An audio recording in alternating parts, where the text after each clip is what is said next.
આ પાન જોઈને તમને શું વિચાર આવે છે કે આમાંથી શું બનશે? તો બધાના મગજમાં એક જ વિચાર આવે કે આમાંથી આપણે પાત્રા બનાવીશું. પણ પાત્રા આપણે આજે અલગ જ રીતે બનાવીશું. આ પાત્રાને આજે આપણે નવી જ રીતે બનાવતા જોઈશું. જો તમને પાત્રા ભાવતા હોય અને બનાવવાનું ના ફાવતું હોય તો તમે આ રીતથી ચોક્કસ ટ્રાય કરજો. તમારા પાત્રા પણ ખૂબ જ ટેસ્ટી અને સરસ બનશે. અને આ પાત્રાને બનાવવા માટે મારા વિડીયોને પૂરો જોજો. હજી સુધી જો તમે મારી ચેનલને સબસ્ક્રાઈબ ના કરી હોય તો કરી લેજો અને બેલ આઇકન પર બટન દબાવી દેજો, જેથી મારા નવા વિડીયોની નોટિફિકેશન તમને મળતી રહે. 10 થી 12 નંગ પાત્રા છે. હવે એને આપણે સારી રીતે ધોઈ લઈશું.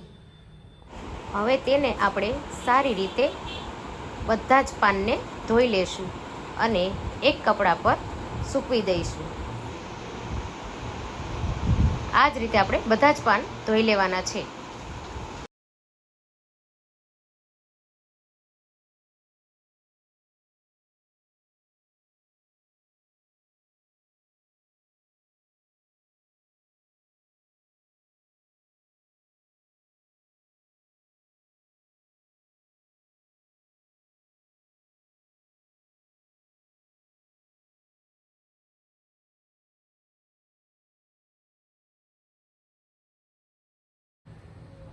હવે મેં અહીંયા ધોઈને બધા પાત્રા સૂકવી દીધા છે. જો તમારી પાસે ટાઈમ હોય તો તમે 5 મિનિટ સુધી સુકાવા દઈ શકો છો. અને તમારે ઇન્સ્ટન્ટ કરવા હોય તો આ રીતે કોઈ કપડું લઈ તેને હલકા હાથે આપણે લૂછી લઈશું.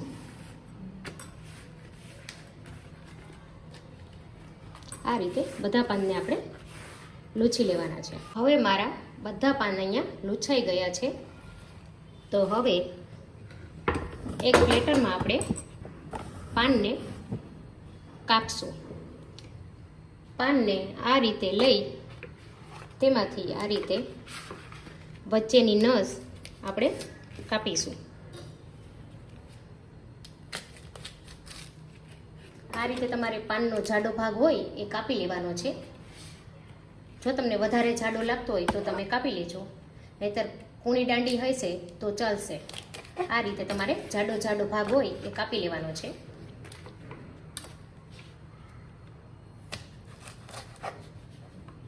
હવે આ જાડો ભાગ કપાઈ જાય એટલે તેને આપણે આ રીતે ફોલ્ડ કરી લેવાનું છે.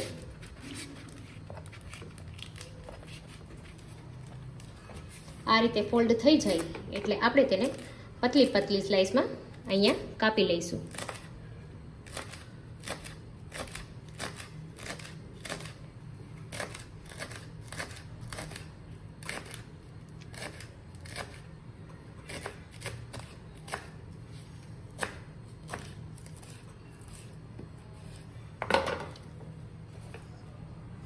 જો આ રીતે પતલી પતલી સ્લાઇસ બધી આપણે આ પાનની કાપી લેવાની છે. આ જ રીતે આપણે બધા જ પાનની સ્લાઇસ કાપી લઈશું.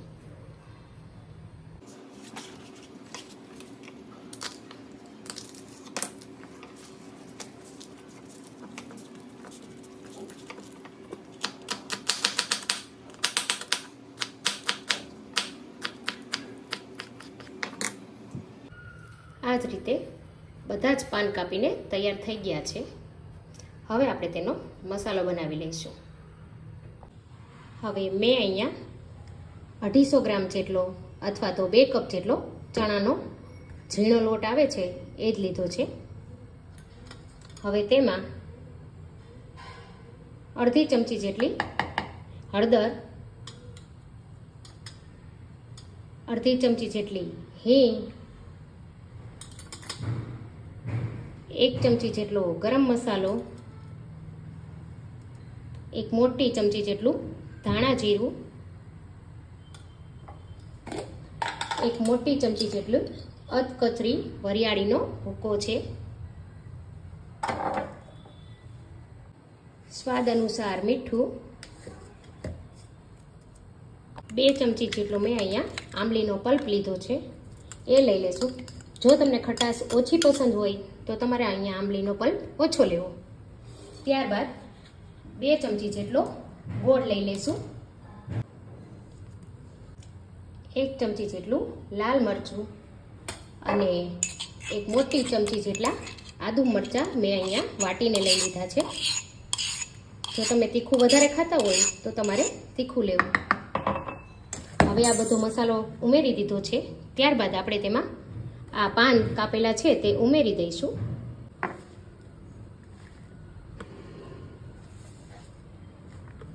હવે આ બધા પાન ઉમેરાઈ જાય ત્યારબાદ આપણે તેમાં 2 મોટી ચમચી જેટલું તેલ ઉમેરીશું. તેલથી તમને અંદરથી સૂકા નહીં લાગે.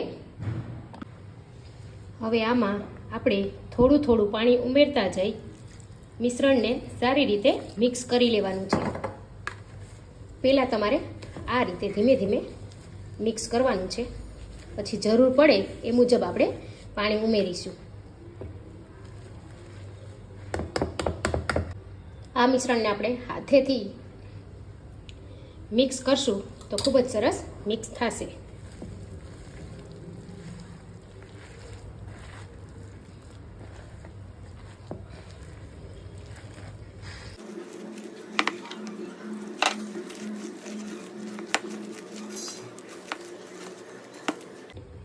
અહીંયા મને ચણાનો લોટ થોડો ઓછો લાગી રહ્યો છે તો હું પાછો તેમાં અડધો કપ જેટલો ચણાનો લોટ ઉમેરીશ.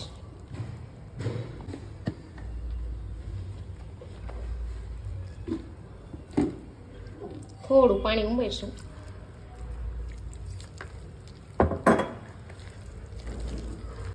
આપણું મિશ્રણ એકદમ તૈયાર છે. હવે એક સ્ટીમર લઈશું આપણે. આ રીતે આપણે તેમાં નીચે પાણી ઉમેરી દઈશું. હવે તેમાં આ રીતે એક નીચે સ્ટેન્ડ મૂકીશું. તેના પણ કોઈ પણ આ રીતે સ્ટેન્ડ હોય યા જારી હોય એ આપણે રાખી દઈશું. હવે મેં આ રીતે અહીંયા ગ્લાસ લઈ લીધા છે.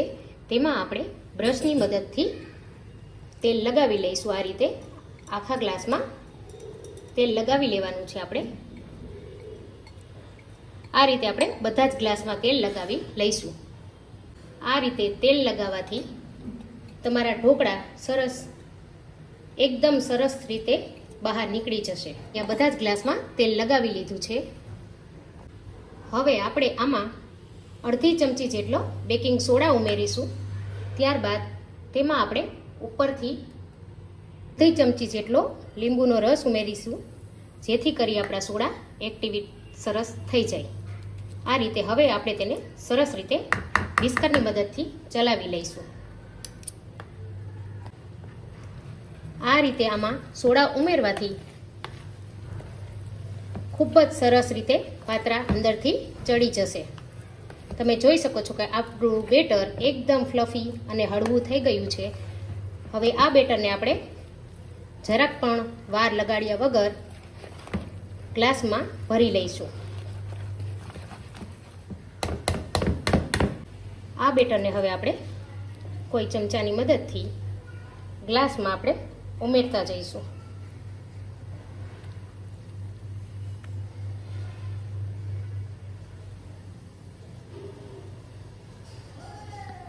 ગ્લાસમાં ઉમેરી આ રીતે ગ્લાસને આપણે ટેપ કરી દેવાનો છે અને ગ્લાસને થોડો અધૂરો જ રાખવાનો છે. આ જ રીતે આપણે બધા જ ગ્લાસ ભરી લઈશું.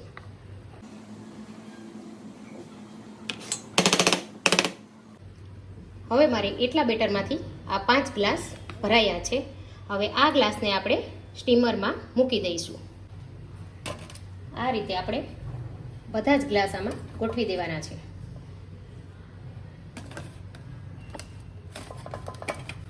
હવે આપણે સ્ટીમરને ઢાંકી અને 15 થી 20 મિનિટ સુધી રાખી દઈશું. 15 મિનિટ પછી આપણે તેને ખોલીને જોઈ લઈશું. ગ્લાસ પાત્રા કેટલા સરસ ફૂલી ગયા.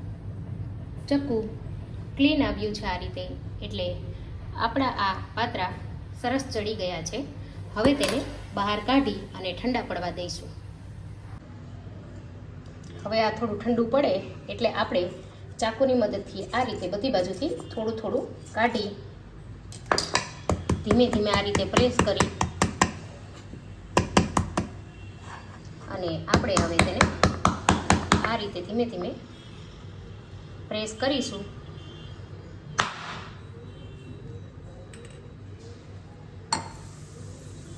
તમે જોઈ શકો છો કે આપણો રોલ કેટલો સરસ નીકળી ગયો છે. આ જ રીતે આપણે બધા રોલ કાઢી લઈશું.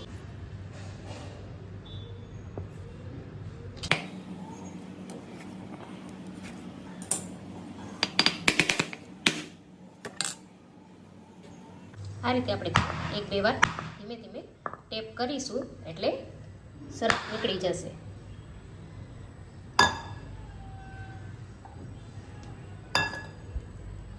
તો આપણા આ ગ્લાસ બધા જ નીકળીને તૈયાર છે. હવે આપણે તેના 2 મિનિટ ઠંડા થાય એકદમ, પછી આપણે તેના કાપા પાડવાના છે, જેથી કરી આપણા કાપા પ્રોપર પડે. હવે આપણે આ રોલમાંથી કાપા પાડી લઈશું.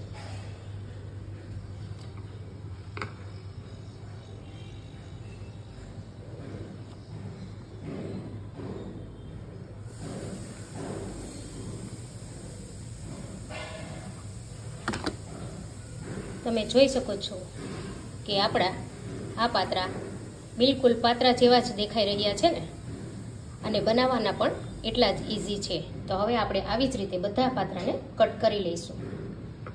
હવે આપણા બધા જ રોલ આ રીતે કપાઈને તૈયાર થઈ ગયા છે. તમે તમારી ઈચ્છા મુજબ કાપા પાડી શકો છો. હજી તમારે જાડા રાખવા હોય તો પણ રાખી શકો છો. તમે જોઈ શકો છો કે આપણા આ રોલ કેટલા સરસ બન્યા છે. હવે આપણે તેનો વઘાર કરી લઈશું. હવે તેલ થોડું ગરમ થાય એટલે આપણે તેમાં 2 ચમચી જેટલી રાઈ ઉમેરીશું. થોડી તતડે એટલે આપણે તેમાં 8 થી 10 જેટલા લીમડાના પાન ઉમેરી દઈશું. ત્યારબાદ મેં અહીંયા 2 ચમચી જેટલા તલ લીધા છે. તલ ઉમેરતાની સાથે જ આપણે ફટાફટ આપણે પાત્રાના પીસ ઉમેરી દેવાના છે. આ રીતે આપણે બધા પીસ ધીમે ધીમે ઉમેરી દઈશું. હવે આપણે ધીમે ધીમે તેને નીચેથી આ રીતે પલટાવતા જઈશું અને મિક્સ કરતા જઈશું. આ પ્રોસેસ આપણે એકદમ ધીમે ધીમે જ કરવાની છે, નહીતર આ રોલ તૂટી જશે.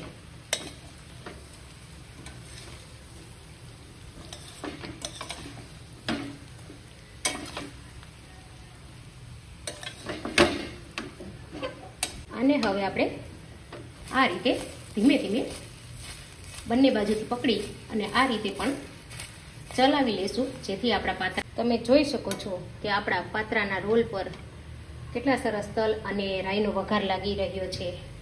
હવે આપણે ગેસની ફ્લેમ બંધ કરી દઈશું અને આપણે એક ડીશમાં તેને સર્વ કરીશું. આપણે તેને આ પાત્રા રોલને આપણે ગ્રીન ચટણી અને સોસ સાથે સર્વ કરીશું. હવે એક ડીશમાં આ રીતે આપણે આ પાત્રાને સજાવી લઈશું.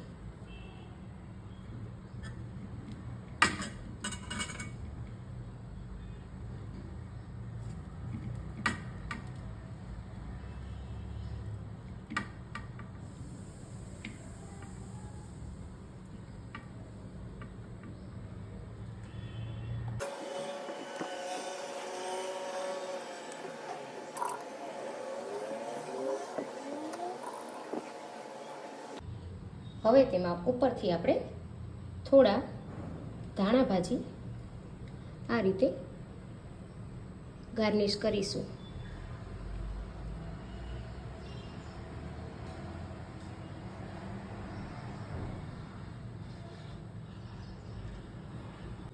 હવે તમે જોઈ શકો છો કે આપણા પાત્રા રોલ કેટલા સરસ બની ગયા છે. એકદમ યમ્મી દેખાઈ રહ્યા છે ને. તો તમે પણ ઘરે જરૂરથી ટ્રાય કરજો.